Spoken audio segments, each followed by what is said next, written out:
Good morning friend, তোমরা সবাই কেমন আছো? আই হোপ সকলে খুব ভালো আছো, সুস্থ আছো। আর আমি ভিডিওটা এখান থেকেই শুরু করলাম। তো আমার তরফ থেকে বড়দেরকে জানাই আমার তরফ থেকে প্রণাম, আর ছোটদেরকে জানাই আমার তরফ থেকে ভালোবাসা। তো দেখতেই পাচ্ছ, এই যে ছোট্ট খুদের ডোডো সোনা, তো এ এখন সাইকেল নিয়ে বিশাল মাতামাতি নিয়ে বসে আছে আর কি। পড়াশুনো তো নগার ডগায় তুলে দিয়েছে আর কি। মানে এই সাইকেল পেয়েছে যেহেতু ওর মামা দিয়েছে জন্মদিনের গিফট অ্যাডভান্স, এখনও কিন্তু তারিখটা আসেনি, কিন্তু গিফট পেয়ে গেছে। তো নতুন নতুন তো কদিনের জন্য একটু সাইকেলটা একটু মোছামুছি একটু হবেই আর কি, বুঝতেই পারছো, একটু আদর যত্ন করবে।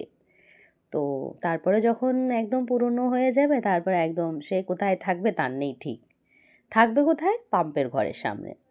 তো ভিডিওটা যদি ভালো লেগে থাকে অবশ্যই একটা লাইক, কমেন্ট, শেয়ার এবং সাবস্ক্রাইব করে দিও। আর কারা কারা অ্যাডভান্স গিফট পেয়েছো সেটাও আমাকে জানিও। এখনও কিন্তু ডেট আসেনি, 26শে ফেব্রুয়ারি। তো চলো, আজকে ভিডিওটা এখানেই এন্ড করলাম। টাটা।